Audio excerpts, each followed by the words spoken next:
The Team Valley, however, often echoes to an entirely different sound, and it has done since 1905, in exactly the same place, Shelsley Walsh, the oldest motorsport event in the world.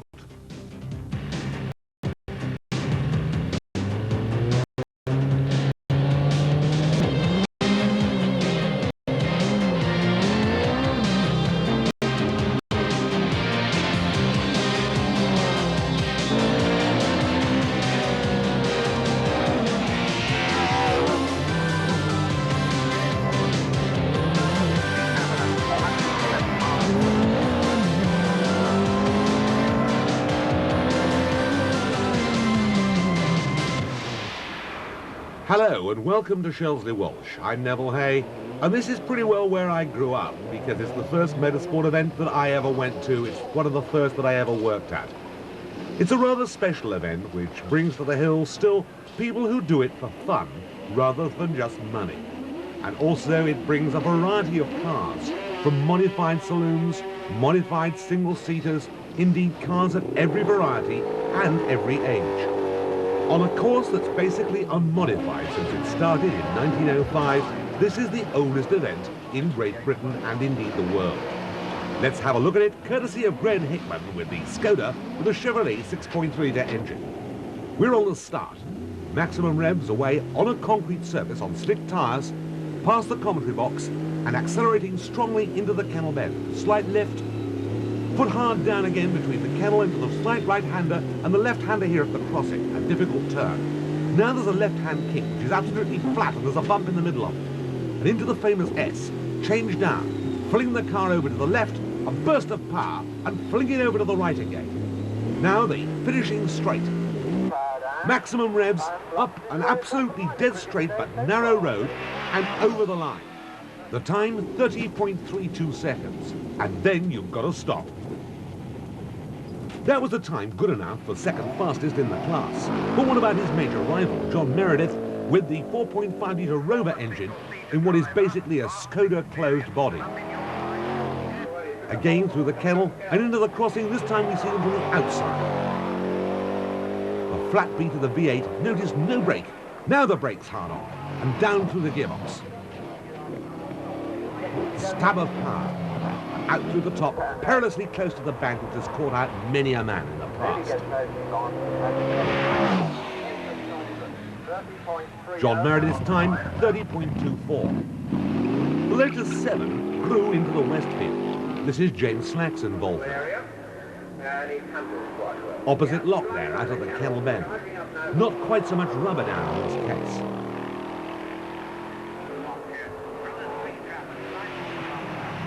You can see this car weaving about, probably easier to distinguish perhaps than a full-width bodied car or a saloon such as the Skoda. Slack's time with the Westfield, a new class record of 31.25. While the drivers prepare for the hillclimb championship runs, let's have a look at some of the other classes. First, Mervyn Brake with the Maguire Imp, a 34.17 in the 1300 saloons. Up to 1600cc modified sports, and this is Tony Wiltshire's Lotus Elan, a 34.02 for this car. Notice the much wider wheels than standard. For some drivers, it can go very wrong. Here is Ian Blenkinsop with the Westfield.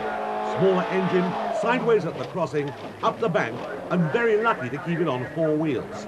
Quickly, the Shelsley Rescue Team, complemented of course by the members of the British Motor Racing Marshals Club, paid the same attention to this as they would to an accident in a Grand Prix. This is Peter Harper with a Vision away from the start, a 29.69 for this clubman's car, and Derek Young with another Vision, a 29.91. The sports racing class in hill climbing nowadays has been the province basically of Pilbeam as well as the single-seaters. This is David Grace's MP43 with the Hart 2.5 engine, 27.48 for him, and third fastest qualifier for the championship runoff. John Corbin has the Jedi, the 88 car, 500cc, 31.62, and this is where 500s cut their teeth in the 40s.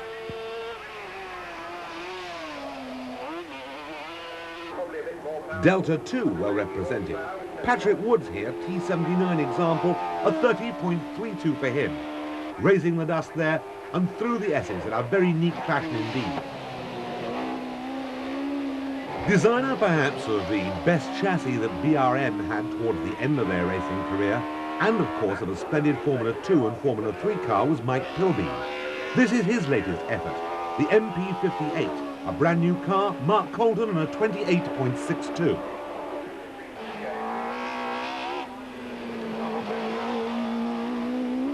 Richard Brown shows us what Ron Toronak's designs can do on a hill.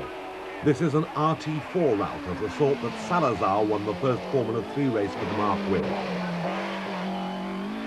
A 28.13 for him, and on now to Martin Griffiths in the big Pilbeam, fitted with the 3.5-litre DFR engine. Ford, of course, the Cosworth-based unit which was seen and still is seen in Grand Prix racing. A 26.48 as his qualifier.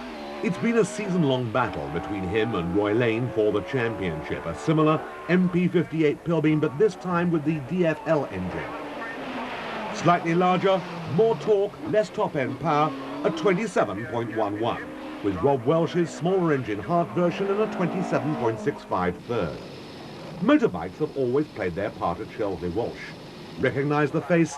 It was seen alongside Sterling Moss in the Mille in 1955. The doyen of British motor racing journalists, Dennis Jenkinson, riding a bike here at Shelsley. While this is Phil Gregory in 1100cc Vincent. The bike that's held the record here for many years, it still does in Gregory's hands at 31.77. Notice the foot down technique here, which a lot of the motorcyclists have to employ at Shelsley. It's so easy for that rear wheel to come unstuck. While the sidecars demonstrate perhaps really what hill climbing is all about. It's a family sport, as Russell and Julie Hawkins show with the Yamaha, and they've got the record in this class with a 37 seconds exactly. This is the 85th anniversary of this 1,000-yard hill, the record of which stands at the moment to Alistair Douglas Osborne some 7 years ago in a 26.08, and the drivers are preparing for the RAC Guyson British Hill Climb Championship runoff. Will that time be beaten? It really all depends on how the track improves. I mean, people talk about this record, but I remember when the record was set, the track was so good, you went off the start line, you buried your foot straight into the accelerator. I'm afraid you can't do that at the moment. The start line is so bad to the first corner, there's no grip at all, and the rest of the track is not an awful lot better either. So before the championship starts, let's look at the current positions. Martin Griffiths leads by 4 points from Roy Lane. Max Harvey is in third place with Ray Rowan. Tim Thompson fifth. David Gould is missing because he had an accident in practice. And we're coming up now to this top 12 runoff with Jim Robinson on the line in the Sports Pilbeam. The first man away from the line, the MP43C Pilbeam. Up go the revs, in goes the clutch. Into the kettle bend, past the commentary box there. Box Villa, it's been known as for years and years and years. Through the kettle, this is the difficult part, through this little left-hand kink. And then into the braking area for the bottom S. A tight line into the early part of it, snakes a little bit between the two S-bends.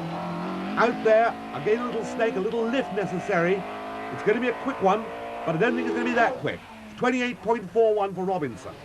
Now this is Max Harvey in the car that he shares with Martin Griffiths, the man who leads the championship. Again another Pilbeam. This is the one to do with the DFR Grand Prix engine. Last year it rested with Benetton. Very, very quick this car. A lot of top-end power. Wicked little snake there. Into the bottom S.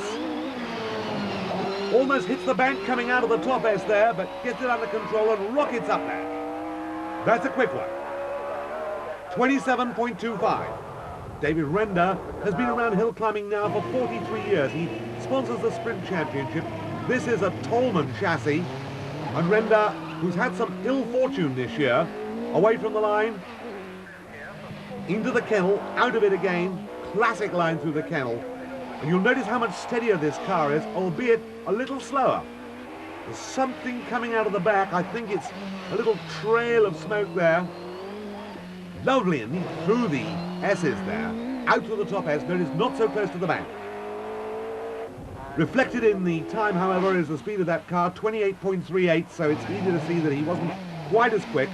Richard Brown, the next man up, with the Ralt RT4. Ron Toranak, of course, designed these cars for Formula 3 racing. They also appeared in Formula 2. Their first win went to Alicio Salazar back at Cluxton a long time ago. Bit of spark flying up there as the car bottoms out. The aerodynamics, more important than you'd think on a hill. Shelsley is very much a power hill, but driving obviously counts a lot. His time 28.27. Dave Harris, another Pilbeam MP58. Harris, again another man to watch.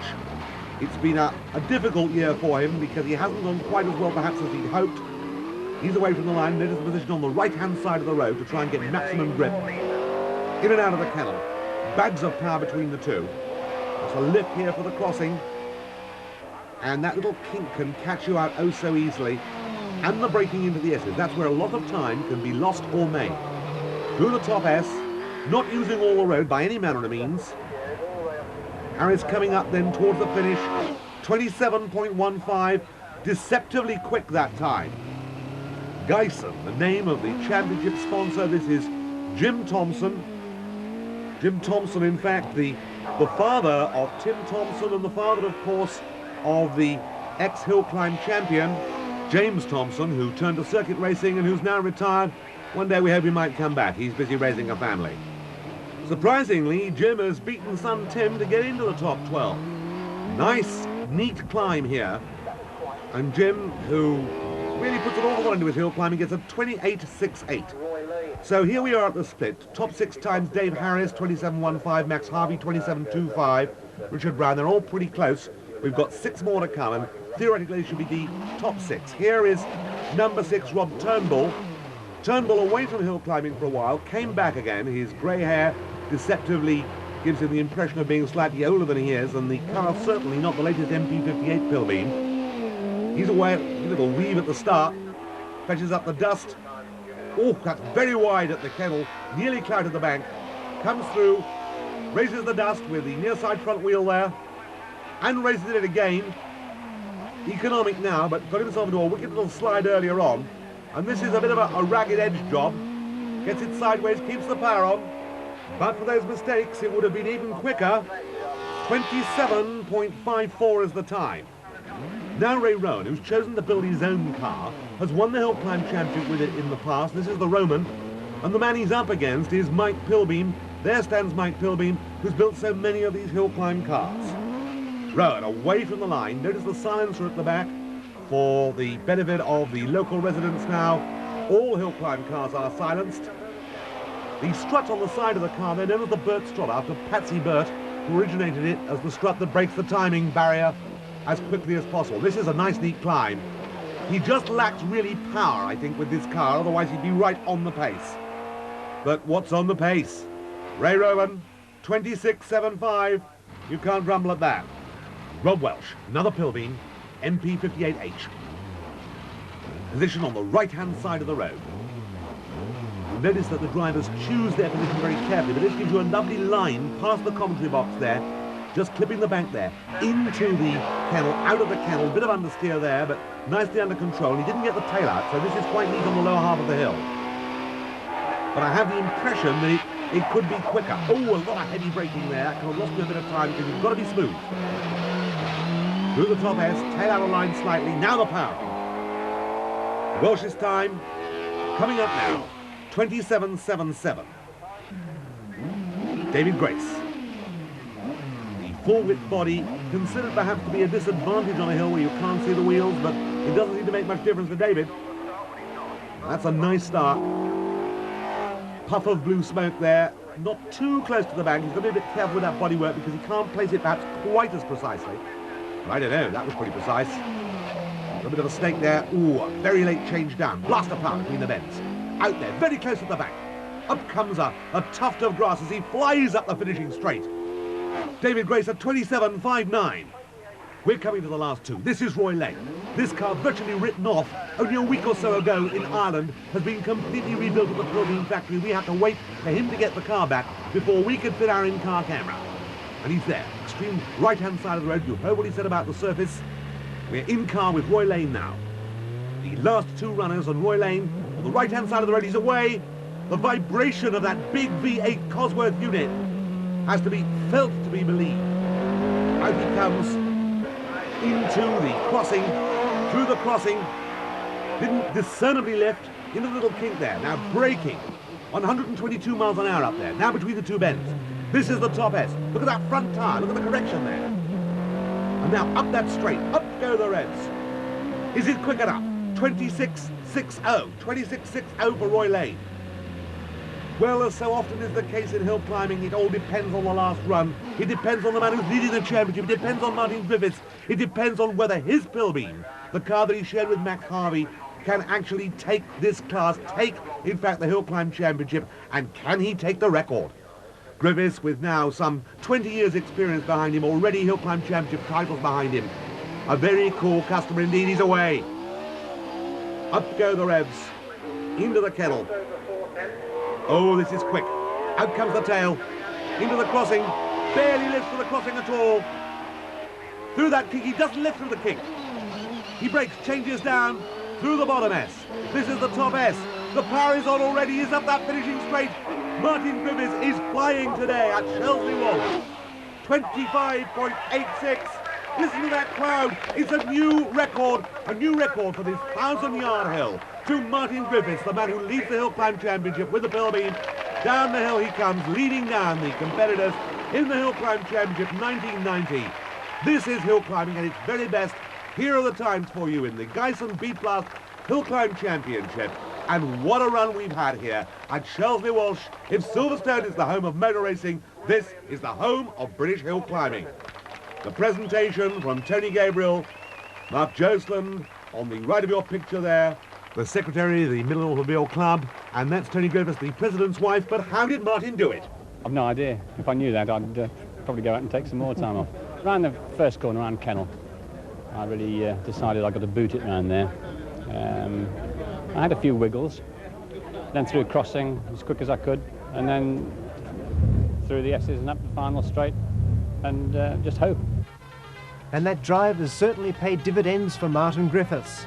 It's almost sure he'll be confirmed as 1990 British Hill Climb champion. That's all on Power Sports this week. I hope you've enjoyed the Formula